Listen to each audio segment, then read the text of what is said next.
Hello guys! Magandang hapon po sa inyo. Ngayong araw po ay hindi naman ako magluluto. Nais ko lamang pong mag-unbox itong aking biniling tripod sa Lazada. Dahil nakita ko po na matibay siya, matatag at mabigat. Bilang isang content creator, subukan ko yung kanyang performance. Akin lamang po, kung maganda siya, sana subukan din po ninyo, lalo na po yung mga small YouTubers na nag-uumpisa pa lamang. Marahil napupunan ninyo na kakaiba yung aking profile doon sa aking video, pero isa lamang po yon. Siguro mga 2 taon lang ang nakaraan o 1 taon.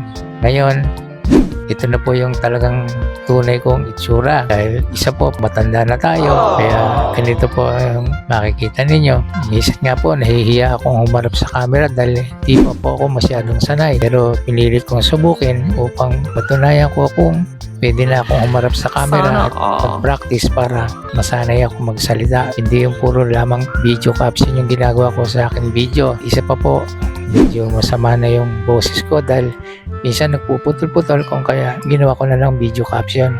Naglalagay lang po ako ng iba-ibang mga effects o transition para medyo mapaganda na kaunti yung video. Sa inyong panonood, sana po makahingi ako ng kaunting tulong sa inyo. Kung maaari na mag-subscribe kayo sa aking channel, i-hit nyo na rin po yung notification bell at mag-like na din kayo para madagdagan po yung aking views at saka yung aking watch hours. Dahil sa kasalukuyan, ang akin pong watch hours ay nasa mahigit ng 4,000. Nakapasa na po ako. Kaya lamang, nung May na dapat makapasa ako para 1 taon, kaya hindi ako nakapasa, naging 3,000 lang mahigit o 3,099 o 900. Nitong June, itong taon lang po ito, na-reach ko na yung 4,000 public watch hours. Ang subscribers ko ay 1,066. Konting tulong para ma-monetize po ako, maging eligible sa YouTube Partner Program para at least nakapag-upload pa ako ng maraming videos. Bilang isang content creator, kailangan din po natin ng konting Google para makagawa pa po tayo ng maraming video. Sana po nauunawaan nyo po yung aking kalagayan dahil ngayon wala na po akong hanap buhay. Ngayon ay 67 years old na.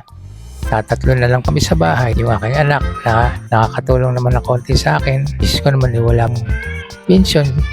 Ngayon, ako yung meron, konti nga lang. Pero kulang pa ko minsan sa aking maintenance. Sana po tulungan ninyo ako.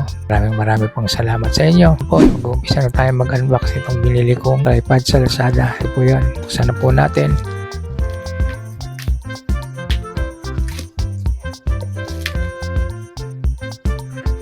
Medyo mabigat lang po ito. Kaya sabi ko, pagka ganito na mabigat, matibay. Hindi po kayo maniniwala. Nung una, hindi ako marunong mag-YouTube. Wala akong idea kung anong gagawin ko. Pero gusto ko mag-YouTube dahil may passion po ako sa pagluluto. Palibasa, jack of all trades po tayo. Research po ako mismo sa YouTube. Inalam ko kung paano ang paggawa ng channel, bagay-bagay, paano mag-upload. So, ang una kong laging pinanonood dyan ay si Giselle Rosiles, si Rod TV, tsaka iba pang mga creator na makakatulong sa akin para maabot ko yung dapat kong maalaman. Natuto ako unti-unti. Ngayon, 1 taon na, mahusay na ako mag-edit ng aking video dahil ako lang po nag-edit. Wala naman ibang hihinga ng tulong para ma-edit yung aking video. Ano po yun? Bubuksan ko po. Meron siyang balot parang supot to. Maganda siya. Ilalagay mo siya dito sa shoulder mo, ganyan. Susuot mo, pagka bibit-bitin mo, lalabas ka. Halimbawa, pupunta ka sa isang lugar, gusto mo mag-video, yan. Ito na po. Nalisin ko na po yung kanyang supot. Lalagyan. Gusto na po natin yung plastic. Ito po siya. Ito po. Mabigat po siya. Kita po niyo.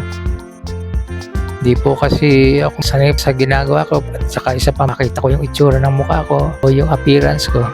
May kasama po siyang ito po.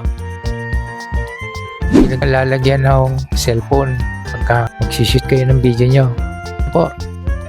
Titayo ko muna. Mabigat po talaga siya. Aluminum. Sa akin palagay narinig po niya. Ito yung pinaka-cover niya. Ginagawa mo. Po. Meron siyang lever na may move niya yung camera mo 360 degrees, saka pataas, pakaliwa, pakanan.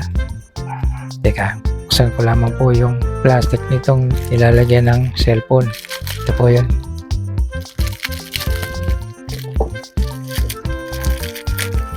Po yan, meron siyang parang spring na pag ilalagay nyo dito yung cellphone, nagalaw siya. Meron siyang parang yung sa level, pantay po yung camera mo, yun, nakikita niyo. Yun, kulay green. Tatayo niyo itong cover na to.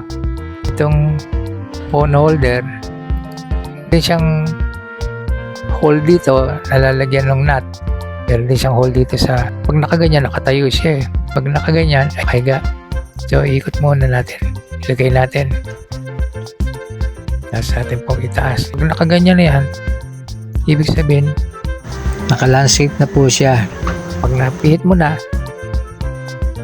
medyo higpitan mo rin ito. Ito yung pinaka-handle para itaas ito. Di ba? Nataas siya. Ganda, no? Para maitaas niya yung ito lang po yung taas ng tripod mo. Yan. Ito naman sa baba. Ito, ang dagdag ito. Ayan. Mahaba rin po siya, oh. Tapos, sara mo lang. Mataas na rin siya. Okay na siyang gamitin. May dudugtong pa. Ito pa pala, oh. Dalawa siya. Mataas nga, mahaba, oh. Oh, tingnan niya, oh. Po yung dulo. Mahaba, oh. Di po ba? Yan, hanggang ganyan, oh. Kung tutuusin, baka kasing taas ko to o mababa ng konti lang. Mukha mababa sa 5 meters po ito. Taas ng isang tao. Mababa ko na po. Kukunin ko lang po yung aking cellphone para ikabit. Kita din ninyo. Sandali lang po. A few moments later. Nahanap ko po yung cellphone ko. Ito pala nakakabit dahil nagbibideo ko. Yun, kaya kinuha ko yung isa ko pang cellphone po. Kakabit ko po siya. Ayan po. Ito po, gagalawin mo pagka pupunta sa kaliwa, pupunta ka sa kanan, naiikot siya. Ito po yung knob niya sa likod niyan. Yan, para maikot mo po siya para magalaw. Pero pag hinigpitan mo po yan, hindi na po siya magagalaw. Ayaw nang gumalaw. So naman, sa ilalim, hinihigpitan po ito para steady siya, hindi siya gumalaw. Kahit na ginagalaw mo itong lever, hindi na siya akyat. Ngayon, pag niluwagan po yan, magalaw siya pataas. Kita natin. Ito po pala, itong knob na to,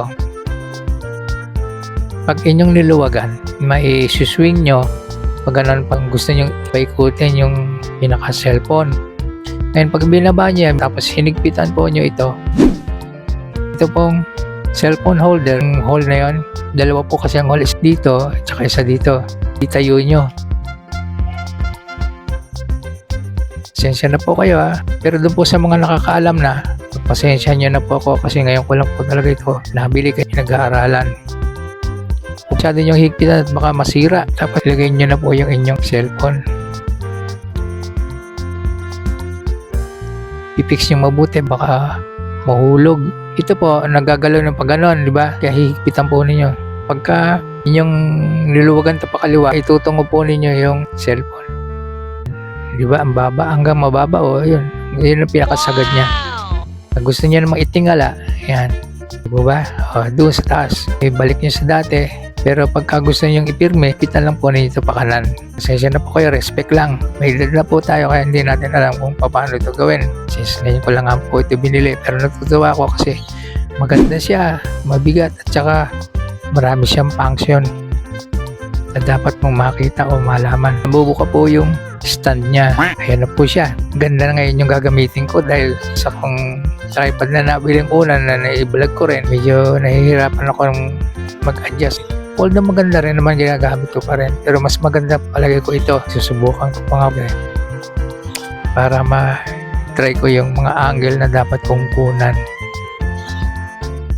Tsaka meron din itong level gauge. Kung ang pinatungan ninyo ay ayun po, ito yung sa level na makikita nyo kung pantay yung tripod niyo o hindi. Kung medyo tagilid, kailangan maipantay nyo, nalagyan nyo ng kalang yung pinakapaa niya. Meron din po siya dito. Kita ko nyo, yun o. Yan yun. Makikita nyo kung pantay din, ibaba natin yan. Yan, tapos atin pong higpitan para hindi siya magalaw. Walang po masyado. Dahil baka mamaya masira pagka sobra baka pumutok. Yan, meron na po akong magandang tripod yung gagamitin ngayon. Maraming pong salamat sa inyo yung panonood sa aking video. At muli po akong hihiling sa inyo. Sana po supportahan nyo yung channel ko para maging eligible na rin po ako ma-monetize na yung aking channel. Mga tatapos na po ng buwan na to, sana mag-succeed ako. Sana po huwag kayong magsawa na manood sa aking video. Kapag upload po ako, i-hit nyo na rin po yung notification bell para lagi po kayong updated sa lahat po ng video na i-upload ko. Maraming pong salamat sa inyo. Bye-bye!